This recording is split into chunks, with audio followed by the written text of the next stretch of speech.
Estamos de volta. E no programa de hoje, discutimos a temática da adoção. Mas antes do debate, gostaria de deixar um recado.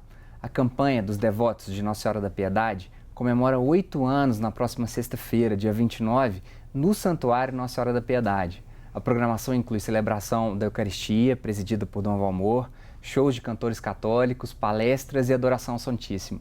Participe, mais informações no site do Santuário.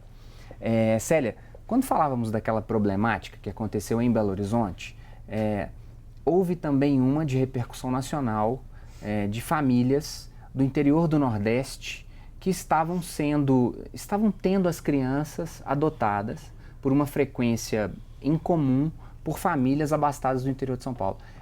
O poder econômico, ele pode interferir de forma injusta no processo? Eu acho que a tentativa da organização do processo de adoção com o cadastro das famílias, com a lei de convivência familiar e comunitária, com a organização da política pública, é justamente para que a gente não tenha esse tipo de interferência do poder econômico ou que a gente não tenha situações que vulnerabilizem as crianças nas suas famílias de origem em virtude disso.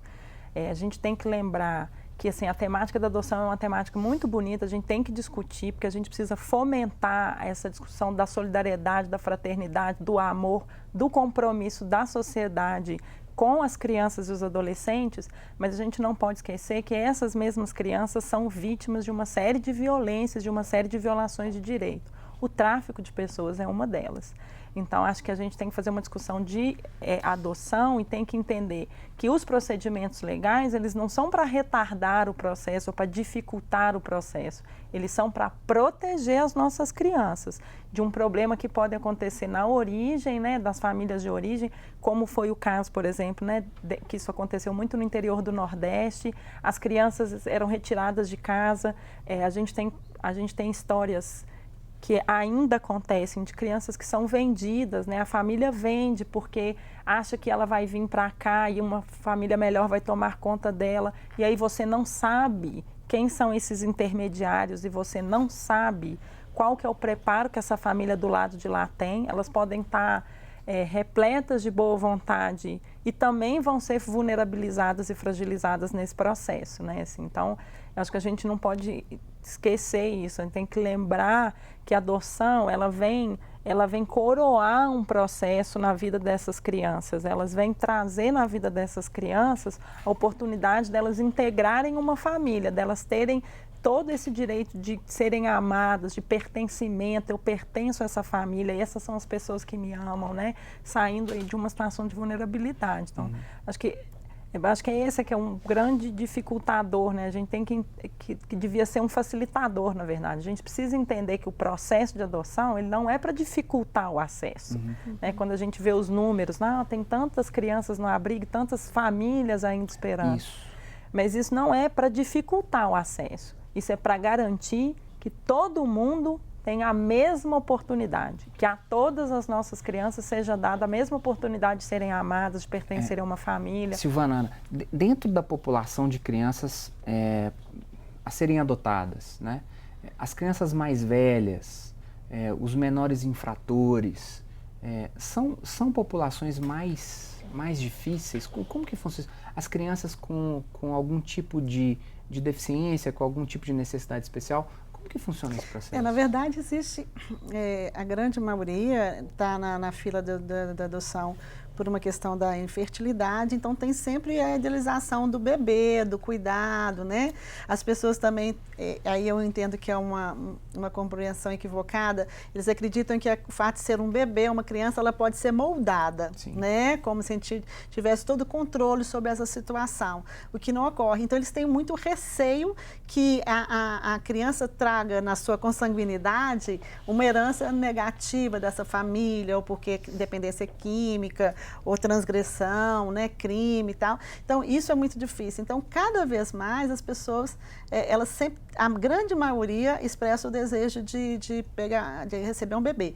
Acontece que hoje a gente está vendo muito essa cultura, a participação nos grupos de apoio, a reflexão, a gente está percebendo uma abertura maior. Hoje a gente vê famílias se dispondo a receber criança com uma etnia distinta, 4, 5 anos, mas esse perfil, hoje nós temos crianças e adolescentes em abrigos disponíveis para adoção, ou seja, já estão destituídos, nós temos 87 crianças e adolescentes. A maior parte delas, em torno de 50, 55 meninos, estão na fase de 11 e 15 anos. Então, é uma fase que é muito difícil, é uma fase em que você não consegue a adoção internacional, as famílias nacionais também têm restrições, e essa criança, esse adolescente, ele está muito arraigado à história, o modelo familiar, então essa desconstrução desse modelo anterior, mas respeitando que ele tem uma história, que ele tem uma trajetória, isso causa muito temor, porque não é que é impossível, é difícil, é trabalhoso, né? No grupo é possível mudar essa mentalidade, Ana? Assim? No Brasil vem se mudando essa mentalidade, né? Cada vez mais é comum, os brasileiros estão adotando crianças maiores.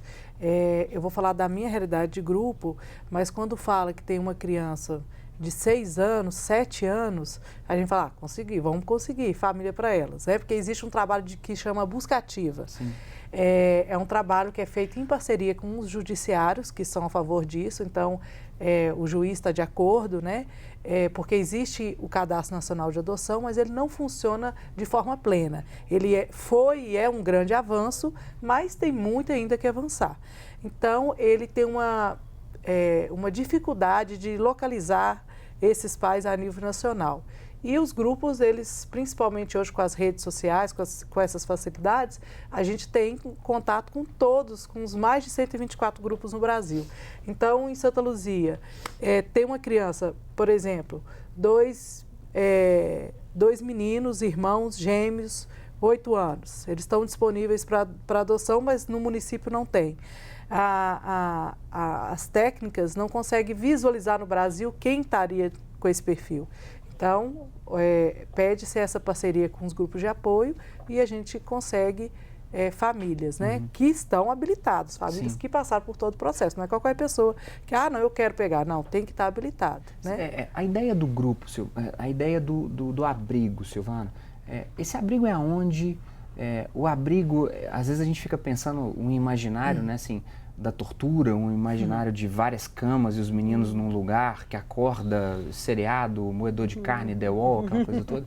O que é o abrigo? Hoje nós não temos mais aquele modelo que socialmente difundido da FEBEM, né? Aquelas instituições que são maiores, um grande número, aquela coisa bem padronizada. Hoje são casas que estão com técnicos, em média 13 crianças, né, que, em cada casa, e eles têm um suporte, esses técnicos têm um suporte dos técnicos da prefeitura, do técnico do estado, no sentido de garantir que aquela criança tenha uma convivência comunitária, então ele não está cerceado, é importante que ele tenha acesso à comunidade, acesso ao centro de saúde, à escola, não dentro daquela coisa institucionalizada. Sim. Então, assim, não tem mais esse modelo. Mas ainda assim, acho que a gente tem que lembrar que o abrigo não é uma família, né? Assim, mesmo que a gente tenha avançado na política de assistência para ofertar instituições de acolhimento cada vez mais adequadas, que consigam dar um cuidado mais próximo, né, para essas crianças, mais adequado à faixa etária delas, né, dividindo as crianças por faixa etária e tal, ainda não é uma família, né? Assim, e existe abrigos e abrigos, né? Por melhor que o abrigo seja, ele não é um bom lugar, né? Por mais que ele atenda os requisitos, ele não é um bom lugar, né? A gente que tem filho, você imagina seu filho passar 24 horas num abrigo, né? O medo que ele passa, né? Toda aquela situação. E a gente tem um outro problema que são com os cuidadores. Não necessariamente os cuidadores são um problema, mas existe falta de capacitação hoje.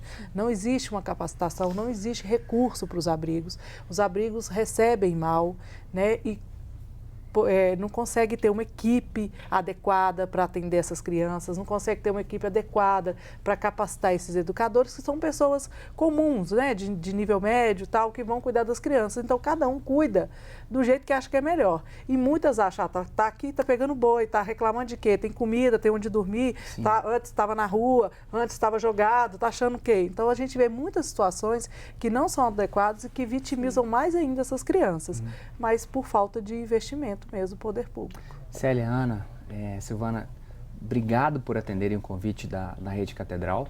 Eu acho que é um tema que não se esgota. A gente costuma dizer que temas como esse, eles não se encerram no debate.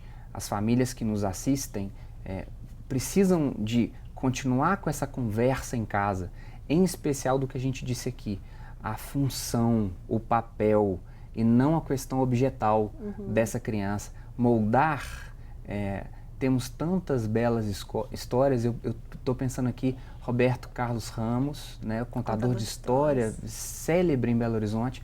A Célia é minha colega de universidade, me lembro de uma professora de psicologia organizacional que teve na sala de aula a ligação. Gostaria de terminar o programa contando essa história.